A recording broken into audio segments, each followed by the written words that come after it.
श्रोताओं नमस्कार। स्वास्थ्य पत्रिका हमारी सेहत सुनने वाले सभी श्रोताओं का हार्दिक स्वागत। श्रोताओं, दुनिया भर में हर साल 4 फरवरी को वर्ल्ड कैंसर डे मनाया जाता है। विश्व कैंसर दिवस मनाने के पीछे लोगों को कैंसर जैसी जानलेवा बीमारी के प्रति जागरूक करने का उद्देश्य होता है। आइए जानते हैं कैंसर के आयुर्वेदिक उपचार के विषय में। पिछले कई वर्षों से आयुर्वेद कैंसर अस्पताल के संचालक श्री अतुल सिंघल से।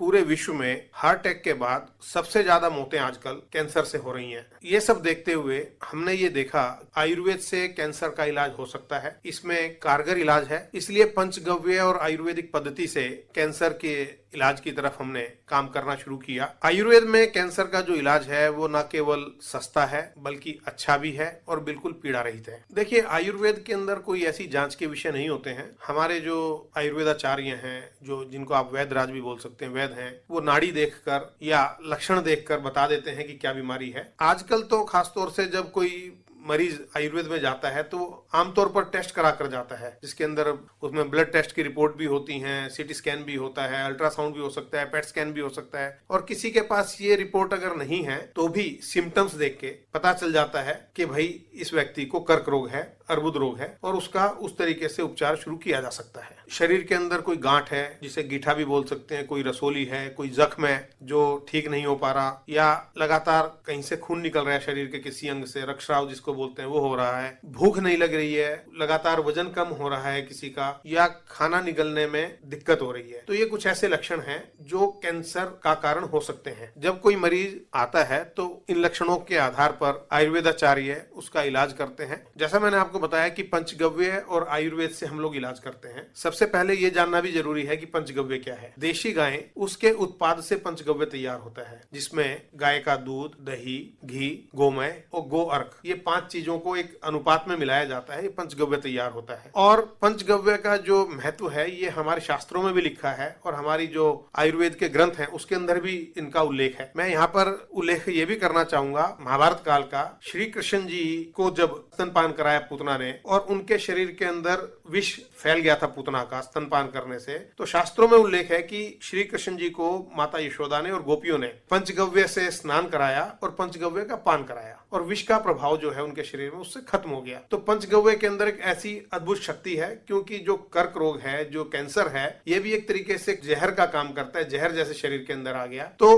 पंचगव्य से वो विष और वो जो उसके अंदर जहर आपके शरीर के अंदर है उसको बाहर निकालने का काम करता है। इसके अलावा जो भारतीय चिकित्सा पद्धति है आयुर्वेदिक, जिसके अंदर योग प्राणायाम है, आयुर्वेदिक दवाइयां हैं, जिसके अंदर आपका परहेज है, साथ में सत्संग है, हवन है, इन सब पद्धतियों का उपयोग समग्र चिकित्सा के अंदर किया जाता है। और आप फास्ट फूड आजकल खाते हैं, ये भी कैंसर का एक बड़ा कारण है। तो हम जीवन शैली जो बदलने पर जोर देते हैं कि कोई भी मरीज है वो अपनी जीवन शैली को बदले और जो भारतीय जीवन शैली है उसको अपनाए। सुबह जल्दी उठना, योग प्राणायाम करना, उसके बाद हवन करना, गाय के दूध का सेवन करना, तुलसा के पानी का सेवन करना और मौसमी सब्जियों का, मौसमी फलों का सेवन करना। तो ये सब चीजों को अगर आप अपनाएंगे तो कैंसर होगा ही नहीं, अगर है तो उसके उपचार में मदद मिलेगी। माननीय प्रधानमंत्री नरेंद्र मोदी जी ने 21 जून को विश्व योग दिवस, जिसको पूरा विश्व अपनाने लगा है, ये तो हमारी जीवन शैली का हिस्सा है। आप योग अगर करेंगे तो ये सब चीजें आवश्यक भी हैं और करनी चाहिए। इस बात के लिए हम लोगों को प्रेरित भी करते हैं कि आपकी दिनचर्या है वो आपको बदलनी है।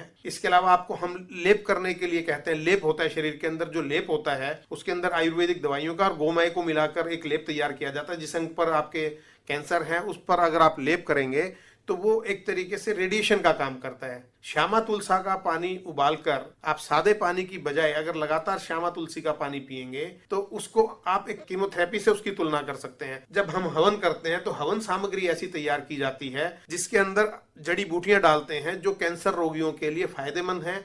और ये जड़ी बूटियां जो कीटाणु हैं वातावरण के अंदर, जो विषाणु हैं जो नुकसानदायक हैं, उनको खत्म करती हैं इनके धुएं से, और जो अच्छे कीटाणु हैं, जो लाभप्रद जीवाणु हैं, वो शरीर के अंदर प्रवेश करते हैं। और जो हमने गाय के उत्पाद बताए, गाय को भी जो खाद्य पदार्थ दिए जाते हैं उसके अंदर अश्वगंधा, तुलसा, हल्दी, ऐसी चीजें उसके अंदर दी जाती हैं जो कैंसर रोगियों के लिए फायदेमंद है। हम किसी को इस प्रकार की गारंटी नहीं देते हैं आयुर्वेद में कि आप 100% ठीक हो जाएंगे, लेकिन इस बात की हम गारंटी अवश्य देते हैं कि आपका जो जीवन है वो सुगम बन जाएगा और आपका जो समय है एक जिंदगी का वो बढ़ जाएगा। साथ में इसमें एक चीज और मैं जो जोड़ना चाहूंगा, हल्दी की जब हमने बात की, हल्दी के अंदर करक्यूमिन नाम का एक तत्व होता है जो कैंसर के लिए बहुत ही फायदेमंद है, कैंसर को रोकने के लिए भी और कैंसर रोगियों के लिए भी। उस हल्दी को आयुर्वेद ने एक रामबाण औषधि माना है, उसका इलाज करते हैं। अब जो ऑल इंडिया मेडिकल ने जो शोध किया है, एम्स ने जो शोध किया है, उसमें उन्होंने माना है कि हल्दी जो एक कारगर इलाज है,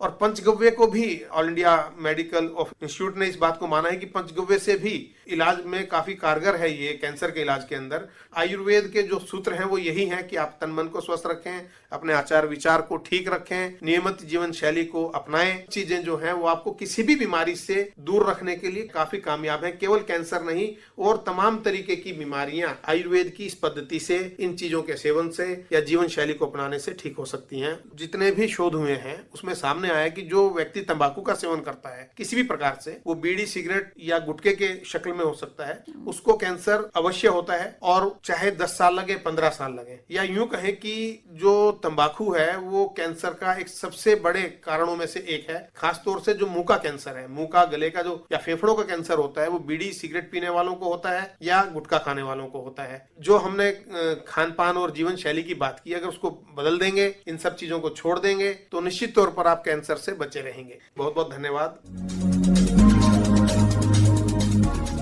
आयुर्वेद से कैंसर का उपचार, अभी आप इस विषय पर जानकारी प्राप्त कर रहे थे श्री अतुल सिंघल से।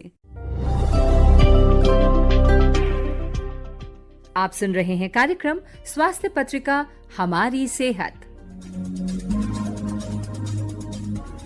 भारत मल्टीपल स्क्लेरोसिस दिवस हर साल फरवरी के पहले रविवार को मनाया जाने वाला एक अखिल भारतीय कार्यक्रम है। इस बीमारी के बारे में विस्तृत जानकारी प्राप्त करने के लिए सुनिए ये विशेष कार्यक्रम। पैनल डिस्कशन में भाग ले रहे हैं doctor Manjari Tripathi, senior professor and head of department of neurology, AIIMS Delhi, doctor Vinay Goyal, chairman neurology, Medanta hospital, और Bipasha Gupta, honourable chairperson multiple sclerosis society of India MSSI Delhi. कार्यक्रम का संचालन कर रही हैं शालिनी मित्तल।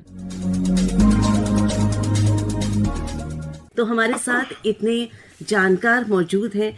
आज जानकारी हम चाहेंगे मल्टीपल स्क्लेरोसिस के बारे में, और ज़रूर चाहेंगे कि आप इस जानकारी को पूरा सुने और जानें इस बीमारी के लक्षणों के बारे में, कारण के बारे में, और साथ ही साथ MS सोसाइटी ऑफ इंडिया इस दिशा में क्या कार्य कर रही है, पेशेंट्स को कैसे वो सुविधा प्रोवाइड कर रही है, ये भी ज़रूर जानेंगे। शुरुआत करती हूँ डॉक्टर मंजरी से। डॉक्टर साहब, आप एम्स में हैं, बहुत सारे पेशेंट्स देखती हैं, लेकिन सबसे पहले ये जो बीमारी में आज हम लोग डिस्कस कर रहे हैं, इसके बारे में आपसे सुनना चाहूंगी कि मल्टीपल स्क्लेरोसिस किस तरह की बीमारी होती है। देखिए, मल्टीपल स्क्लेरोसिस एक ब्रेन की जो नसें हैं उसकी बीमारी है। अगर आप आसानी के तौर पे हम समझाना चाहेंगे, जो बिजली के हमारे तार होते हैं जी, उनके ऊपर इंसुलेशन होता है। अगर इंसुलेशन उतर जाए तो एक तार दूसरे तार से टकराता है और शॉर्ट सर्किट होता है, और फिर बिजली की तरंगें उससे नहीं जाती हैं। उसी तरीके से हमारी जो कोशिकाएं हैं उनमें भी इंसुलेशन रहता है। ये इंसुलेशन कोई न कोई कारण से उतर जाता है, जिसको हम बोलते हैं डीमाइलिनेशन। प्राइमरी डीमाइलिनेशन में मल्टीपल स्क्लेरोसिस आता है, और इसमें अलग अलग प्रकार के मल्टीपल स्क्लेरोसिस की श्रेणियां हैं। एक तो है सिंगल अटैक, जिसको हम बोलते हैं क्लिनिकली आइसोलेटेड सिंड्रोम। एक होता है रेकरेंट रिलैप्सिंग मल्टीपल स्क्लेरोसिस, जो बार बार आता है थोड़ी थोड़ी देर में। एक होता है सेकेंडरी प्रोग्रेसिव मल्टीपल स्क्लेरोसिस, जो पहले बार बार आता है और फिर निरंतर बढ़ता रहता है। और एक और है जिसको हम बोलते हैं प्राइमरी प्रोग्रेसिव मल्टीपल स्क्लेरोसिस, जो शुरुआत से ही बढ़ता चला जाता है। तो ये अलग अलग प्रकार बताया। हाँ, ये प्रकार है मल्टीपल स्क्लेरोसिस में। और मल्टीपल स्क्लेरोसिस एक कोशिकाओं की बीमारी है, जिसमें जो कोशिकाएं हैं, जो न्यूरॉन्स हैं, उसका जो इंसुलेशन है वो निकल जाता है या फिर डीमाइलिनेशन होता है। जी, इसके कारणों पर भी हम बातचीत करेंगे। पहले हम डॉक्टर विनय गोयल, आपसे जानना चाहेंगे। आप चेयरपर्सन है, चेयरमैन है department of neurology Medanta hospital में। डॉक्टर साहब, ये बताइए, जैसे मैडम ने बताया कि क्यों हो जाता है, पर मैं ये जानना चाहूंगी कि इसके लक्षण क्या होते हैं, कैसे किसी को पता चले कि कि उसे ये बीमारी हुई है? जैसा कि हमने जाना कि ये जैसे वायर के ऊपर जो इंसुलेशन वो हट जाता है, वो ब्रेन में कहाँ हटता है? और आंखों की नसों में हटोगे तो आंख की रोशनी कम हो जाएगी। जनरली एक आंख की रोशनी कम होती है, फिर दोनों आंखों की हो सकती है। अगर ब्रेन के किसी हिस्से में जिससे हाथ पैर का कंट्रोल होता है तो आदमी को एक तरफ का लकवा हो सकता है, चारों तरफ लकवा हो सकता है। अगर स्पाइनल कॉर्ड में हुआ है तो पैरों में आपका वीकनेस आ सकती है, या सेंसरी सिम्टम जिसमें आपको झंझनाहट भी हो सकती है, या पेनफुल सिम्टम भी हो सकते हैं, ऐसे हो सकते हैं। अगर जो ब्रेन के उस हिस्से में जहाँ से हमारा बैलेंस बनता है, तो अगर जो उसको अफेक्ट होता है तो आदमी के चलने में दिक्कत होती है। तो ये डिपेंड करता है कि ब्रेन के किस हिस्से से। तो कॉमन जो सिम्टम होते हैं वो आंख की रोशनी कम होना होता है, एक तरफ का लकवा होना हो सकता है, दोनों पैरों में वीकनेस जिसको हम माइलेटिस बोल सकते हैं, या आदमी को चलने के अंदर बैलेंस खराब हो। ये मेजर सिम्टम होते हैं। और ये सिम्टम जो है या तो ट्रांजिएंट हो सकते हैं, कुछ घंटे के लिए रहे, कुछ दिन के लिए रहे, फिर ठीक हो गए, या परमानेंटली बढ़ भी सकते हैं। तो ऐसे किसी भी सिम्टम को अगर जो मरीज को लगे कि कुछ हफ्ते से सिम्टम चल रहे हैं तो उनको डॉक्टर को बात करना चाहिए कि क्या मल्टीपल स्क्लेरोसिस तो नहीं है। तो आपने सिम्टम्स बताए हैं बहुत वाइड स्प्रेड टाइप के हैं कि एक सब पर्टिकुलर नहीं है कि एक कोई ऐसा सिम्टम नहीं जिसको हम बोलेंगे कि, लेकिन आंख की रोशनी अगर तो किसी को कम होती है तो सबसे पहले हमारे दिमाग में ये आता है। तो ये बड़ा, क्योंकि कितने कोई से टाइप का हो लेकिन उसमें आंख की अगर रोशनी साथ में जा रही है तो हमको ये डाउट हो जाता है ये मल्टीपल स्क्लेरोसिस होगा। तो आंख की रोशनी जब कम होती है तो जनरली कोई भी अगर पेशेंट होता है तो वो आई स्पेशलिस्ट के पास जाता है। तो क्या ये सही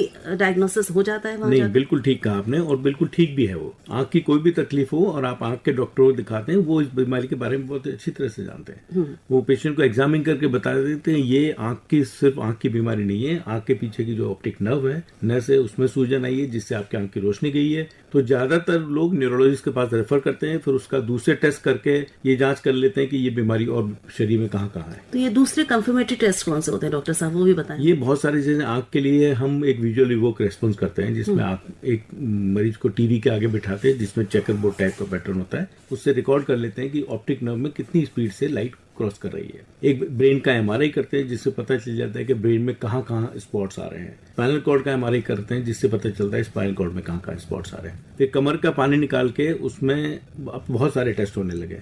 पहले तो सिर्फ एक ओलिगोक्लोनल ब्रांड देखा करते थे, लेकिन बहुत सारी एंटीबॉडीज आ गई हैं, मॉग है, एनएमओ है, जो कि पहले मल्टीपल स्क्लेरोसिस बड़ी साधारण सी बीमारी मानते थे, लेकिन अब ऐसा नहीं है। अब उसके बहुत, we call it NMO spectrum disorder, यानी बहुत सारे टाइप की बीमारियां हैं जो एमएस की तरफ प्रेजेंट करती हैं, और लेकिन उनका progression over the period of time, prognosis अलग अलग है। तो वो जांच करना अब जरूरी हो गया हर मरीज का, ये जानने के लिए ये कौन से टाइप का है, उसी हिसाब से उसका इलाज करते हैं। हमारे साथ हैं बिपाशा गुप्ता जी, जो कि चेयरपर्सन है MS society of India Delhi में।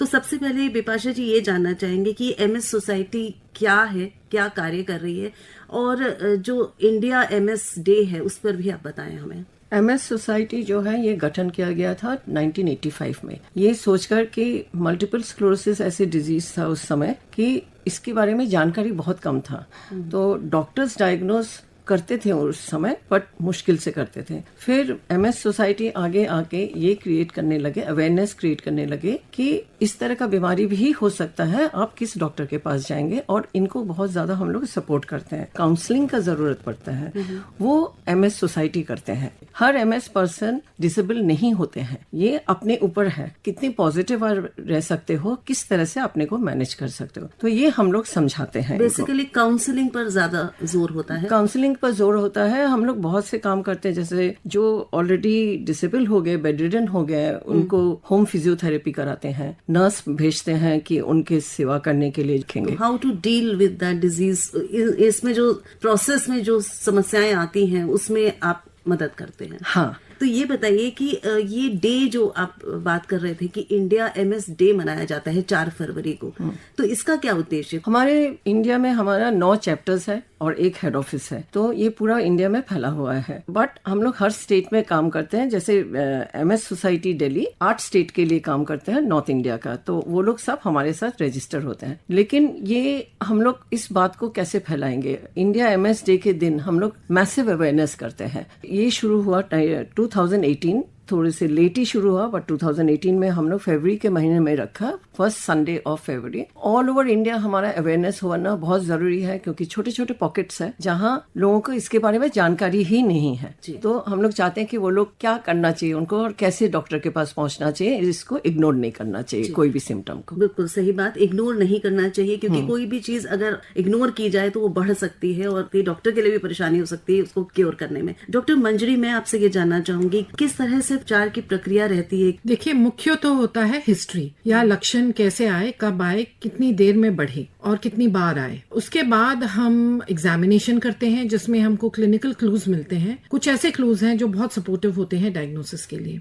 इसके अलावा जो चीज नहीं होनी चाहिए, जैसे कई क्लिनिकल डिजीजेस हैं जिसमें डिमाइलिनेशन होता है, जिसको हम सेकेंडरी डिमाइलिनेशन बोलते हैं। तो जैसे होते हैं वैस्कुलाइटिक सिंड्रोम्स होते हैं, जिनमें स्किन में रैश होता है, मुंह में अल्सर्स होता है, या फिर स्किन में धब्बे होते हैं, जोड़ों में दर्द होता है, तो उनको हम एक्सक्लूड करते हैं। उसके बाद हम कुछ ऐसी जांचें हैं, जैसे आंखों की एक जांच होती है जिसमें हम बोलते हैं विजुअल इवोक पोटेंशियल, वो जांच होती है। सुनने की भी एक जांच होती है जिसको हम बोलते हैं ऑडिटरी इवोक पोटेंशियल, और एमआरआई ब्रेन। और अगर स्पाइन के सिम्टम्स हैं, जैसे दोनों पैरों में कमजोरी है जिसको हम पैरापेरेसिस या पैराप्लीजिया बोलते हैं, तो एमआरआई स्पाइन भी होता है। डायग्नोसिस बनाने में हम बहुत ध्यान देते हैं कि डायग्नोसिस गलत न बने। दो प्रकार के इलाज हैं। एक तो इलाज है अक्यूट, जो सिम्टम आया है उसके 24 घंटे या 36 घंटे के अंदर अंदर हम स्टेरॉइड्स देते हैं, जिसकी वजह से जो सिम्टम्स हैं वो उसकी जो सिवियरिटी है वो काफी तौर पे कम हो जाती है। तो ये अक्यूट है। और एक होता है कि नेक्स्ट अटैक ना आए। तो नेक्स्ट अटैक ना आने के लिए बहुत सारी दवाइयां हैं, और आपको जान के ये खुशी होगी हमारे देश में पुराने से पुरानी दवाइयां और आधुनिक से आधुनिक दवाइयां दोनों मौजूद हैं। सस्ती से सस्ती दवाई मौजूद है और महंगी से महंगी दवाई मौजूद है। हर दवाई हर मरीज को सूट नहीं करती है, कस्टमाइज करनी पड़ती है। एक दवाई शुरू की, कुछ ब्लड में साइड इफेक्ट आया, कुछ आया तो चेंज करनी पड़ती है। और सभी मरीजों के लिए एक प्रकार से दवाई नहीं चलती है। कई मरीजों को जो दवाई सूट होती है, जिसपे वो स्टेबल चल रहे हैं, उसी पे चलाते हैं। मान लो दवाई शुरू की, उस पे फिर से अटैक आ गया तो दवाई चेंज करनी पड़ती है। और कई बार जो मल्टीपल स्क्लेरोसिस है बहुत सिवियर फॉर्म का होता है, जिसको हम बोलते हैं मैलिग्नेंट एमएस, तो उसमें फिर डायरेक्टली बहुत हार्ड हिटिंग थेरेपीज देनी पड़ती हैं। तो ये सारे हमारे देश में मौजूद हैं, ये एक बहुत अच्छी बात है। और मैं बोलूंगी कि अगर आप जल्दी डायग्नोज करें और सही से इलाज लें, तो जो मल्टीपल स्क्लेरोसिस की सीक्वली हैं, जो डरावने हैं, जैसे व्हील चेयर पे आ जाना, वो शायद न हो। हम चाहते हैं कि हमारे मरीज बीमारी को समझे, उससे डरे नहीं, और उसका डट के मुकाबला करें सही तरीके से, सही डॉक्टर को दिखा के। जी, बिल्कुल सही बात डॉक्टर मंजरी ने बोली कि हमें डरना नहीं है, किसी भी बीमारी से डरना नहीं है, सही जानकारी प्राप्त करनी है। और इसीलिए हम आज ये कार्यक्रम कर रहे हैं कि आज आकाशवाणी के माध्यम से, हमारे इस कार्यक्रम के माध्यम से आपको सही तरीके से पता चले कि ये मल्टीपल स्क्लेरोसिस क्या है। डॉक्टर विनय गोयल, आपसे जानना चाहूंगी। डॉक्टर साहब, मैडम ने बोला विलम्ब नहीं होना चाहिए, जल्दी पहुंचना चाहिए। तो एक तो ये कि इसमें जल्दी पहुंचने से किस तरह से कॉम्प्लिकेशंस बचाए जा सकते हैं, वो थोड़ा सा बताएं।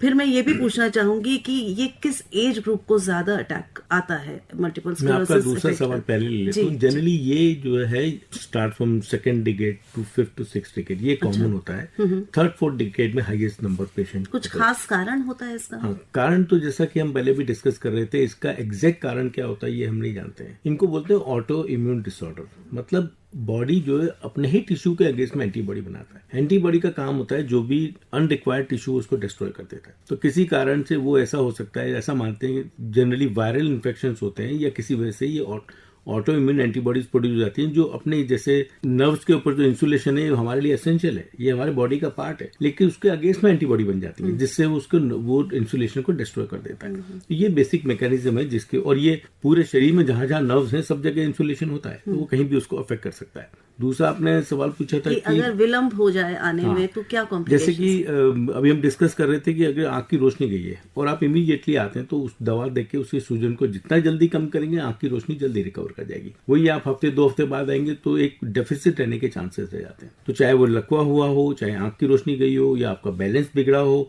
या पैरों में लकवे जैसे सिम्टम आए, तो जितना जल्दी आएंगे उसकी सूजन को जल्दी दवाओं से कम करेंगे तो रिकवरी के चांसेस बढ़ जाते हैं। दूसरी बात ये भी कि लोग दवा बराबर नहीं लेते हैं। जैसे हमने आपको दवा दी, आप ठीक हो गए, आप सोचते अब जरूरत क्या है दवा लेने की, लेकिन आपके डिजीज के प्रोफाइल के हिसाब से कुछ हम दवाइयां देते हैं जो प्रैक्टिकली शायद लाइफ लॉन्ग लेनी पड़ सकती हैं, जिसमें कुछ अब दवाइयां ओरल टेबलेट के, एक जमाना था सिर्फ इंजेक्शन आते थे, वो बड़े महंगे इंजेक्शन होते थे। कुछ इंजेक्शन ऐसे होते थे जो आपको डेली लेने पड़ेंगे, कुछ ऐसे थे जो ऑल्टरनेट डे लेने पड़ेंगे, कुछ ऐसे थे जो हफ्ते में 3 बार लेने पड़ेंगे। अब ऐसे इंजेक्शन आ गए हैं जो 15 दिन में 1 बार लेना पड़ता है, कुछ ऐसे भी हैं जो 6 महीने में 1 बार लेना पड़ता है। लेकिन जो इंजेक्शन की कॉस्ट है वो 1500 रुपए से लेकर लाखों रुपए तक की है। वो अलग अलग डिजीज प्रोफाइल के हिसाब से और पेशेंट की अफोर्डेबिलिटी के हिसाब से हम उनको प्रिस्क्राइब करते हैं। लेकिन अब रिसेंटली ओरल मेडिकेशन आ गए हैं जो कि बड़ी आसान है देना और सब लोग अफोर्ड भी कर सकते हैं। फॉर्चुनेटली अभी जितनी दवाइयां इंडिया में अवेलेबल है वो बहुत एक्सपेंसिव नहीं है, ज्यादातर लोग उस दवाओं को अफोर्ड कर सकते हैं, मतलब आसानी से उपलब्ध हो सकती है और हर कोई इसको ले सकता है, कोई कारण नहीं बनता है कि वो ना ले या डिसकंटिन्यू कर दे। अगर जो डॉक्टर ने अच्छी बात समझाया है, उन्होंने इस बात को समझ लिया है कि ये एक दिन की बीमारी नहीं है। विपाशा जी जो कह रहे थे कि इसका इलाज नहीं है, इसका ये मतलब नहीं है कि आपके सिम्टम को ठीक नहीं कर सकते। ब्रेन के अंदर बीमारी अभी भी है और शायद उम्र के साथ बढ़ेगी भी, लेकिन उसके जो सिम्टम से आंख की रोशनी कम हुई है तो उसको हम दवा देके ठीक कर रहे हैं। तो आपके सिम्टम को हम ठीक कर रहे हैं, आपकी डिसेबिलिटी को प्रिवेंट कर रहे हैं। मतलब क्योरेबल नहीं है, मैनेजेबल है। मैनेजेबल है। तो जो भी जैसे ब्लड प्रेशर भी है तो उसके साइड इफेक्ट को बचाने के लिए हम उसको बीपी को कंट्रोल कर लेते हैं। इसका मतलब थोड़ी है कि दवा बंद होने से बीपी हट जाएगा, बीपी रहेगा। तो आपको दवा लेनी है, रेगुलर डॉक्टर के पास फॉलोअप करना है। कोई भी नया सिम्टम आए तो हमेशा डॉक्टर से बात करना चाहिए, क्योंकि वो नया सिम्टम बीमारी की नेक्स्ट स्टेज को बता सकता है, या हो सकता है पुराने सिम्टम वापस आ गए हो, तो या आपकी जो दवा ले रहे हो वो अब इफेक्टिव ना रही हो। तीनों बातें हो सकती हैं। तो आपने बताया किस एज ग्रुप में ज्यादा होता है, मतलब 20 से 50 साल की उम्र में ज्यादा होने के चांसेस होते हैं। तो मैं डॉक्टर मंजरी से जानना चाहूंगी कि डॉक्टर साहब क्या एज के अलावा जेंडर भी प्रभावित करता है क्या, कि महिलाओं में पुरुषों के कंपैरिजन में ज्यादा है क्या? हाँ, ऐसा है। कोई पर्टिकुलर डिजीजेस होती हैं जिसमें महिलाओं को ये ज्यादा होता है, और जैसे मैंने बोला मल्टीपल स्क्लेरोसिस एक है, उसके अलावा हम एनिमो स्पेक्ट्रम डिसऑर्डर भी देखते हैं। तो पाया गया है कि स्त्रियों में ये ज्यादा होता है। इसके कारण क्या है ये पता नहीं है, वेदर हार्मोनल इफेक्ट्स हैं, ये क्या है ये भी पता नहीं है। अच्छी बात ये है कि मल्टीपल स्क्लेरोसिस के 1 या 2 अटैक आए हैं, इसका मतलब ये नहीं है जिस स्त्री को ये बीमारी हुई है वो शादी नहीं कर सकती, उसके बच्चे नहीं हो सकते। एक और अच्छी बात है कि गर्भवती स्त्री को अटैक नहीं होता है, या अटैक कम हो जाते हैं गर्भवती स्टेट में। तो प्रेगनेंसी कॉन्ट्राइंडिकेटेड नहीं है। हाँ, कुछ दवाइयां हैं जो प्रेगनेंसी के पहले बंद करनी पड़ जाती हैं, और प्रेगनेंसी के बाद, डिलीवरी के बाद, ब्रेस्ट फीडिंग के टाइम के बाद भी दवाइयां शुरू कर देते हैं हम। मुद्दे की बात है कि मल्टीपल स्क्लेरोसिस होते होते भी आप नॉर्मल लाइफ जी सकते हैं। तो आपने कहा कि प्रेगनेंसी भी हो सकती है, डिलीवरी भी हो सकती है, तो ये भी बताएं कि अगर ऐसी माँ को जिसको MS है उसके बच्चे को भी ये होने के चांसेस होते हैं? नहीं, ये ऐसी बीमारी नहीं है, आनुवंशिक बीमारी नहीं है, ये घरों में नहीं चलती है। न ये ऐसा है कि अगर घर में किसी को हो किसी और को हो जाएगी। छुआछूत की भी बीमारी नहीं है, तो इससे डरने की जरूरत नहीं है। कुछ बीमारियां ऐसी हैं जैसे हम बात कर रहे हैं जिनका अभी तक पूरी तरह से क्योर अवेलेबल नहीं है, उसको हम मैनेज ही कर रहे हैं, उसके सिम्टम्स को मैनेज कर रहे हैं, तो उसमें रिसर्च बहुत चल रही है। उसके बारे में बात करूंगी डॉक्टर विनय से। पहले क्वेश्चन आपसे लेना चाहूंगी विपाशा जी कि आपने किस तरह से एक्सपीरियंस किया है, अब इतने सालों से जुड़ी रही हैं MS सोसाइटी से, तो बहुत तरह के विविड एक्सपीरियंस होंगे आपके। कोई पेशेंट का एक्सपीरियंस जो आप शेयर करना चाहें? मैं 25 साल से इस लाइन में जुड़ी हुई हूँ, और शुरुआत तो मेरे खुद के बेटी के साथ हुआ है, जो डिप्रेशन में जाके she had a heart attack. ये नहीं कि MS से उनका कुछ हुआ, बिकॉज आप बहुत होपफुल रहते हैं। वो छोटी थी, क्या होता कि हमारा सबसे छोटी जो यंगेस्ट पेशेंट जो है 2.5 साल के बच्चे को तो समझ भी नहीं आता। 10-12 साल तक वो खेलते कूदते जो भी कर रहे हैं उनको नहीं समझ में आता। जहां वो 15-16 साल के हो गए उनको सडनली फ्यूचर दिखता है, तब वो डिप्रेशन में जाने लगते हैं। हमारा काम उस समय उनको समझाना है कि डिप्रेशन में मत जाओ, कंटिन्यू विथ योर लाइफ, आप आगे बढ़ो। तो हमारा काम ये है, इवन फैमिली को समझाना भी। बट हम लोग बहुत डिफरेंट केसेस देखे। अभी रिसेंटली मैंने माँ बेटा का केस भी देखा। 2 केसेस है हमारे मदर एंड सन। हाँ, but it is as very rare. पूरा इंडिया में अगर इतनी पेशेंट्स में अगर 2 है तो उसको ना के बराबर, वो भी किसी और वजह से कुछ होगा। हमारा घर जाके परिवार को भी समझाना हमारा काम होता है, क्योंकि आप MS के बारे में किसी को समझ में ही नहीं आता। घर जाके हमें उनके नॉट ओनली माँ बाप, भाई बहन कैसे पेश आएंगे MS पर्सन के, क्योंकि it's a long term problem, वो शायद घर से निकलते नहीं है, कोई अटेंशन देते नहीं है, केयर गिवर के लिए बहुत प्रॉब्लम है। केयर गिवर को भी हम लोग एडवाइस करते हैं कि वो कैसे अपने को रिलैक्स रखेंगे, ये सब हमारा काम है। तो हम लोग घर घर जाते हैं, इंटरस्टेट जाते हैं, जाके हर एक पेशेंट के घर जाके हम लोग ये सब समझाते हैं। ये तो आपने बताया कि जो अफेक्टेड है, जो पेशेंट है, उनके केयर गिवर्स हैं, उनकी फैमिली है, रिलेटिव्स हैं, उनको समझाना, उनको काउंसिल करना बहुत इंपॉर्टेंट है। सोसाइटी एज अ होल आपको क्या लगता है अपना रोल प्ले कर सकती है? क्या आप कहना चाहेंगे? बिकॉज आज इस कार्यक्रम के माध्यम से बहुत सारे लोग आपको सुन रहे हैं और जरूरी नहीं है कि इस बीमारी से उनके कोई आसपास वाला ग्रस्त हो, पर फिर भी अगर वो इस दिशा में कुछ करना चाहें, क्या उम्मीद करती हैं इस कार्यक्रम देखिए, के माध्यम हम लोग से? इस तरह का चीज करते हैं। हमारा डिसेबिलिटी जो मल्टीपल स्क्लेरोसिस के साथ थे, ये गिनती में नहीं आता था 16 डिसेबिलिटी में। फिर multiple sclerosis society of India बहुत फाइट किया ऑल ओवर इंडिया कि आप लोगों को इसको भी इंक्लूड करना है। तो ये इन्होंने 2016 में इनको इंक्लूड किया। इंक्लूड ना करें तो इनको कोई फैसिलिटी गवर्नमेंट का मिलता ही नहीं है, जॉब फैसिलिटी, एजुकेशन में कुछ, तो ये सब नहीं मिलता। तो इस वक्त हम लोग क्या कर रहे हैं, वो तो इंक्लूड हो गया, बट बाकी फायदा क्या है? पेशेंट्स जो है कुछ, ये तो गरीब और अमीर छांट के नहीं होता, ये पे किसी को भी हो सकता है MS। तो जो पेशेंट्स अफोर्ड नहीं कर सकते हैं, कुछ नहीं कर सकते, उनकी इंश्योरेंस होना चाहिए। डॉक्टर विनय गोयल, मैं जानना चाहूंगी, क्योंकि एक ऐसी फील्ड है जहां पर बहुत रिसर्च हो रही होगी, क्योंकि जब तक क्योर नहीं मिलता है तो रिसर्च काफी एक्टिव होती है उस बीमारी को पता करने में कि इसको एक्चुअली कैसे हम इसके ऊपर काबू करें। तो उस बारे में कुछ बताइए कि क्या लेटेस्ट रिसर्च देखिए, अभी जो सबसे बड़ी रिसर्च है वो इस बात के लिए हो रही है कि बीमारी को सबसे जल्दी से जल्दी कैसे डायग्नोज करें, उसको कितनी अर्ली स्टेज पे हम रोक पाए। आज से अगर जो ये 10 साल पहले मुझसे आप सवाल पूछते हैं तो मैं ये कहता कि दवाइयां हैं, उनके सिम्टम को कंट्रोल करती हैं लेकिन बीमारी को कंट्रोल नहीं करती हैं। तो अगर जो आज किसी व्यक्ति को 10 साल बाद अगर जो व्हील चेयर में आएगा तो वो व्हील चेयर में आएगा ही, उसके बीच के अटैक को हम कर सकते हैं, बीच के सिम्टम को कंट्रोल कर सकते हैं। लेकिन अब ऐसा नहीं है। जो नई दवाइयां आई है वो ऐसा मानते हैं कि उसकी बीमारी को भी लॉन्ग टर्म में कम करती है। तो अब रिसर्च यही है कि नई ऐसी दवाइयां आए जो, क्योंकि ना ये बड़े लेयर्स में बीमारी है। जो हम डिमाइलेशन ऑफ खाली नर्व्स की बात कर रहे हैं वो तो एक मोटर सिम्टम है या सेंसरी सिम्टम है, उसके ब्रेन के कॉग्निशन को भी अफेक्ट करती है, ब्रेन के जो दूसरे मैटर्स है उनको भी अफेक्ट करती है, जिसके बारे में ज्यादा बात नहीं करते हैं। तो साइंटिस्ट ने देखा कि आपने ये सिम्टम कंट्रोल कर लिया, लेकिन over the period of time दूसरे बीमारी ब्रेन के सिम्टम भी अंदर अंदर चले जा रहे हैं। तो उन सिम्टम्स को कम करने के लिए नई दवाओं की बड़ी खोज हो रही है और बहुत ज्यादा MS एक बड़ा एक्टिव फील्ड है, दुनिया में लाखों लोग इससे ग्रसित हैं और बहुत एक्सटेंसिव रिसर्च इसी बात के लिए हो रही है कि कैसे हम इस बीमारी के प्रोग्रेशन को स्लो करें या इस बीमारी को वहीं रोक दें, जिसको अर्ली स्टेज में अगर जो बीमारी आई है कुछ ऐसी हम दवा दें या ऐसा कोई जीन थेरेपी करें जिससे कि बीमारी उसके आगे न बढ़े। तो ये बड़ी रिसर्च चल रही है। तो कुछ जीन थेरेपी या AI के जरिए भी सब तरह कुछ की बातें चल रही हैं। बिल्कुल। चलते चलते डॉक्टर मंजरी क्या कहना चाहेंगी? कोई ऐसी बात जो इस कार्यक्रम के माध्यम से आप कहना चाहें और छूट गई हो हमारे श्रोताओं को? बिल्कुल, मुझे लगता है कि उम्मीद की किरणें जो होती हैं छोटे बच्चों से होती हैं। हम विनती करेंगे हर स्कूल को दिल्ली में या देश में कि स्कूल के बच्चों को इन्वॉल्व करें, उनके जो प्रोजेक्ट्स होते हैं जानकारी दी जाए इस बीमारी के बारे में और मरीजों के साथ 1-to-1 केयर और कैसे देखभाल करनी है। दिस विल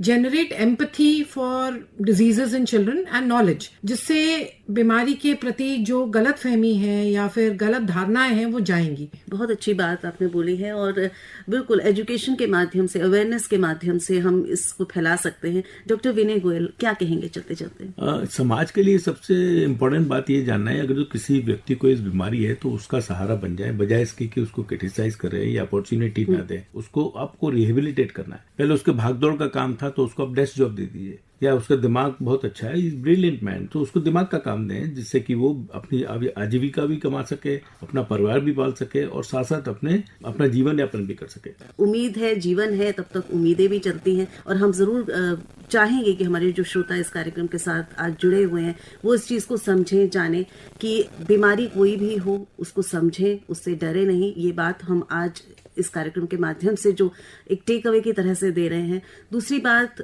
सही समय पर जितनी अर्ली हो डायग्नोसिस के लिए डॉक्टर के पास जाएं, सही डॉक्टर से संपर्क करें और थ्रू आउट संपर्क में रहें। आज हमने बात की मल्टीपल स्क्लेरोसिस, इसके कारण, लक्षण, बचाव, उपचार पर, और साथ ही बातचीत हुई MS society of India Delhi पर भी। और आप सब यहाँ आए, आपने समय दिया, आप आकाशवाणी के स्टूडियो में आए। मैं धन्यवाद देना चाहूंगी doctor Manjari Tripathi, professor and head department of neurology, AIIMS, doctor Vinay Goyal, chairman department of neurology, Medanta hospital, और बिपाशा गुप्ता जी को जो चेयरपर्सन है MS society of India Delhi में। आप तीनों को बहुत बहुत धन्यवाद आकाशवाणी के स्टूडियो में आने के लिए। नमस्कार। धन्यवाद। नमस्कार।